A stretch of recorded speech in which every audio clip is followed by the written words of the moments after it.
Ok, vamos a hablar de lo que es termoquímica.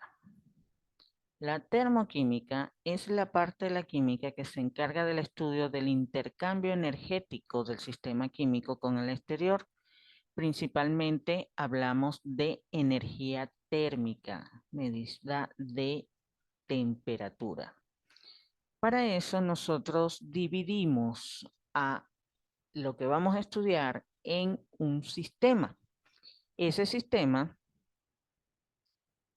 lo llamamos como es una pequeña parte del universo que se aísla y se somete al estudio. El resto es lo que nosotros conocemos como entorno.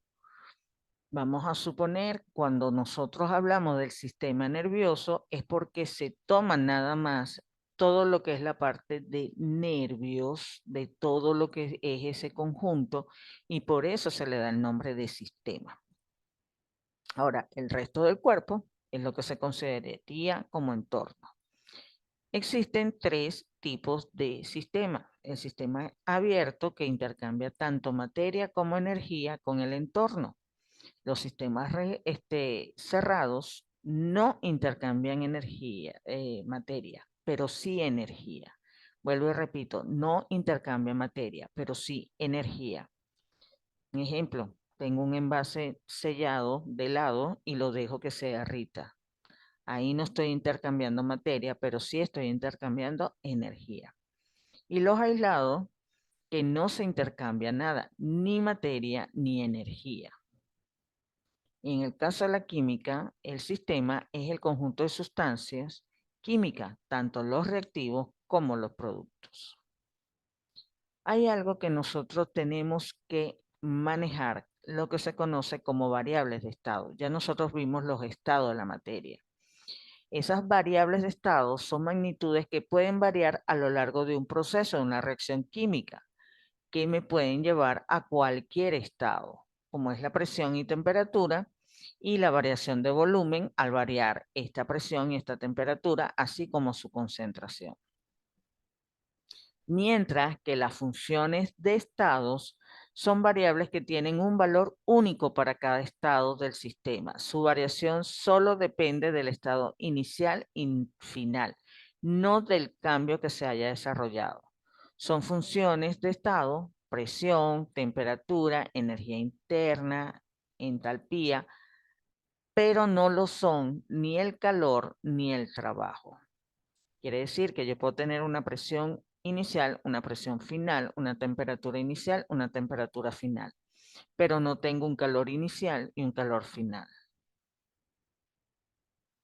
A ello se le añade lo que se conoce como tipos de proceso, que pueden ser reversibles, son aquellos que evolucionan en un sistema termodinámico de reacción y llegan a un punto que se mantiene en equilibrio, por lo tanto, siempre va a haber tanto reactantes como productos.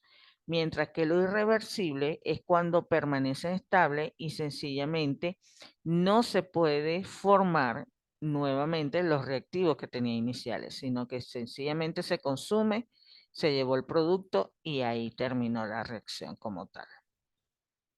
Mientras que lo que hemos venido hablando, lo principal que nosotros medimos como energía es el calor. Es una forma de energía, es una onda electromagnética y su emisión depende de la vibración de los electrones de los átomos que forman el sistema. Esto se va a denotar con la letra Q. Las unidades para medir el calor son calorías.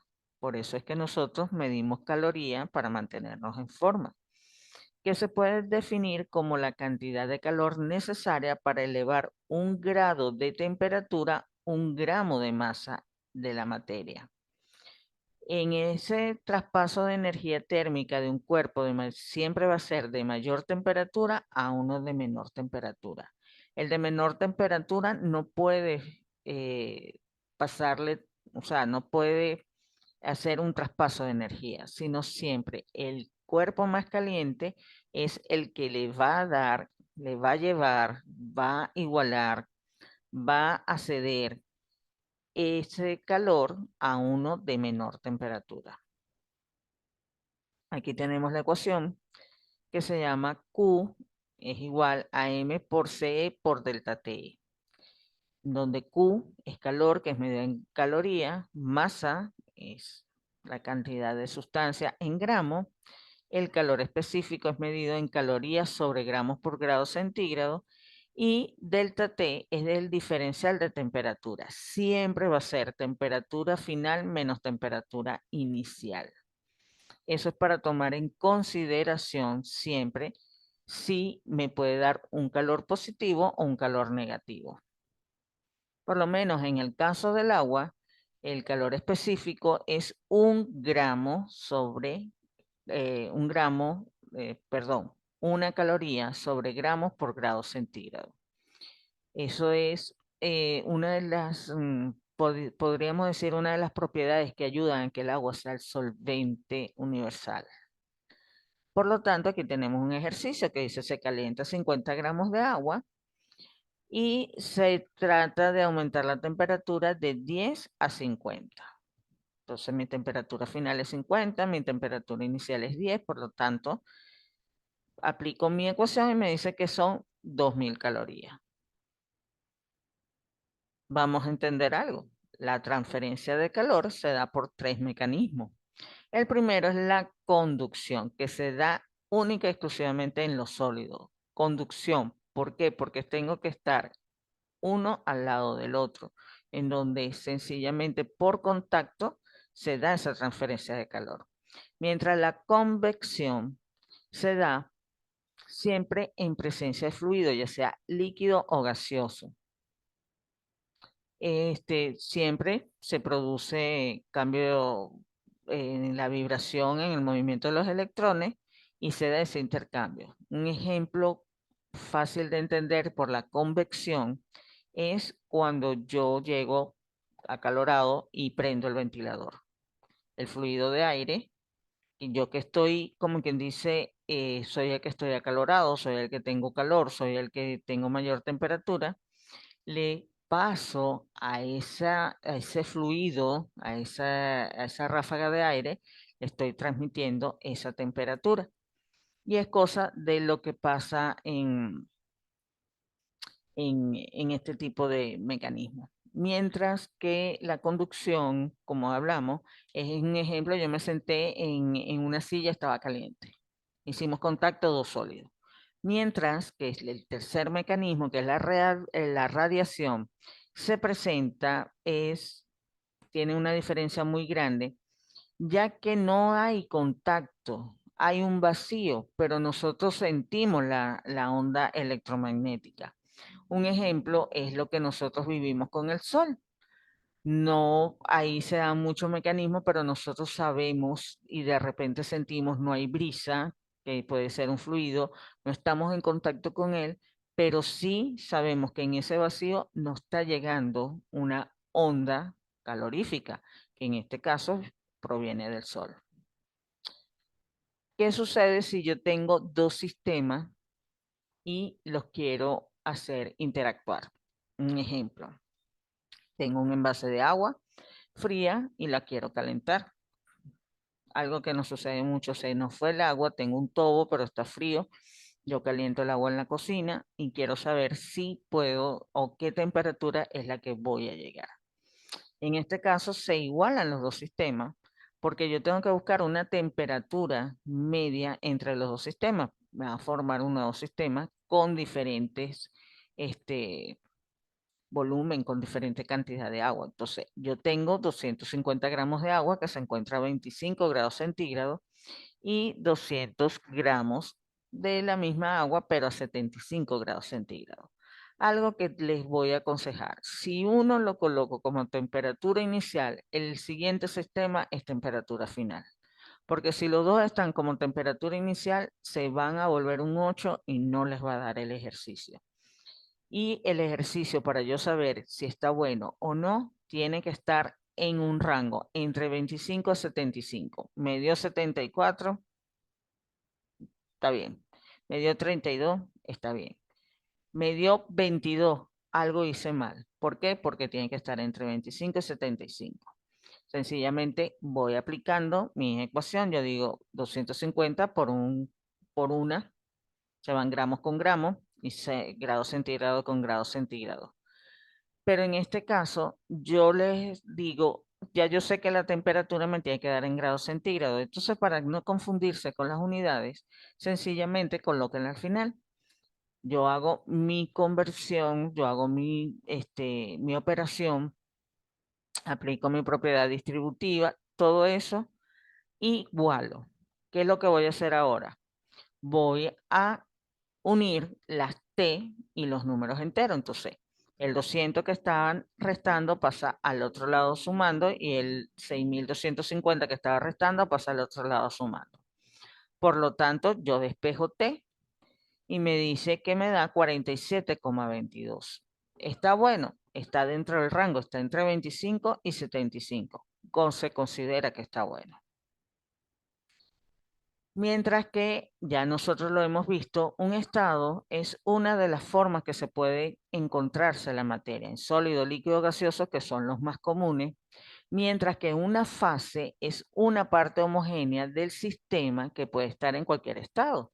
Ahí nosotros vemos un ejemplo. Yo tengo una fase sólida, ejemplo, em, tierra, tengo un límite que es el envase, tengo una fase líquida porque está en agua, el entorno es todo lo que está alrededor, y así es como yo puedo hacer el estudio de mi sistema. Aquí tenemos un ejemplo de lo que son los diferentes puntos, podríamos decir, a una presión. Si aumento bajo la temperatura, igualmente, o sea, si aumenta la presión, si aumenta la temperatura, me van cambiando de estado. Lo vemos en el caso del agua. Tengo el llamado punto triple, que es en donde se encuentra coexisten los tres estados, y un punto crítico, que es en donde la materia se transforma en otra.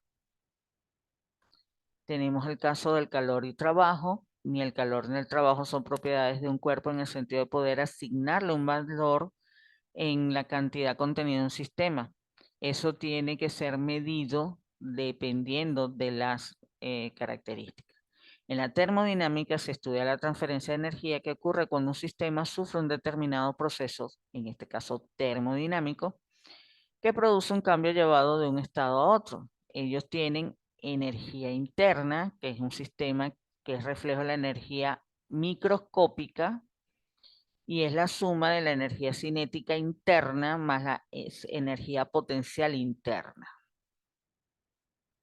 Mientras que los tipos de reacción, vemos que la exotérmica, sabemos que es cuando se da la reacción y desprende energía, en este caso energía calórica, y la endotérmica es que para poder evolucionar, o sea, pasar a hacerse la reacción, se necesita que se le suministre calor. Fíjense en el caso que nosotros tenemos, si el calor es menor, el trabajo es mayor y viceversa. La entalpía es, podríamos decir que es una magnitud termodinámica que se denota con la letra H mayúscula y es el flujo de energía térmica en los procesos químicos efectuando a presión constante y a una temperatura constante. Hay una energía de enlace, quiere decir que la misma energía que yo necesito para formar un enlace es la misma energía que yo necesito para romperlo. Mientras que nosotros hablamos de entropía, es la dispersión, es podríamos decir, este, el desorden que tiene un sistema.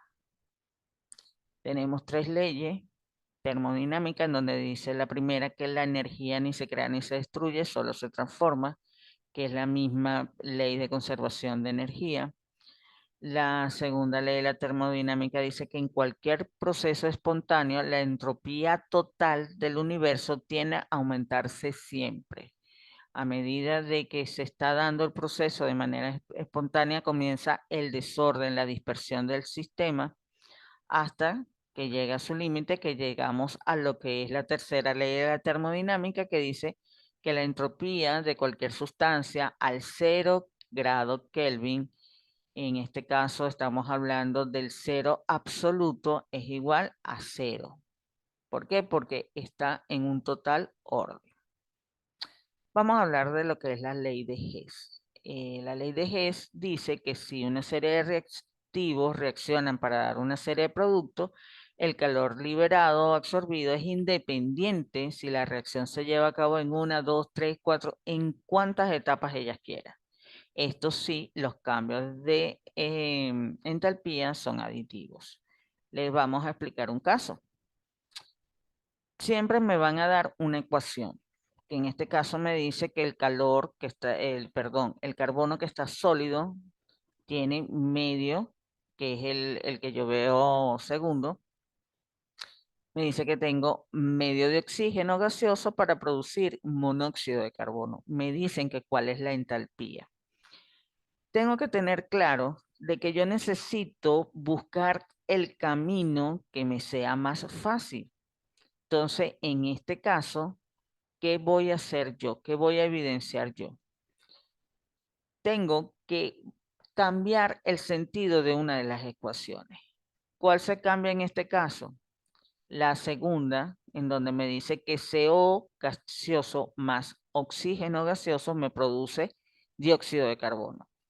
Bueno, en este caso, sencillamente podríamos decir términos criollos, voltear la ecuación, también cambia, se invierte el signo de la entalpía, porque nos damos cuenta que hay entalpías que son positivas y otras que son negativas. En este caso, cuando nos llevamos a cabo mi ecuación al final, bueno, ya yo me di cuenta, la primera queda igual, la segunda la volteo, elimino los que están en lados diferentes, que ya nosotros lo vimos en óxido reducción, se eliminan si son comunes y elimino los del otro lado. Me queda sencillamente mi ecuación en donde me dice que menos 94 kilocalorías, pero como cambié el sentido de la otra y le eliminé un medio para poder eliminar ese oxígeno, porque si se dan cuenta, la segunda ecuación me dice 2 CO2, un oxígeno y entonces en este caso lo que hago es eliminar la mitad. Por eso es que en 136 lo divido en un medio, o sea, lo divido por la mitad, me queda en 68. Y su resta algebraica me da menos 26. Aquí les dejo el video para que ustedes puedan aprender.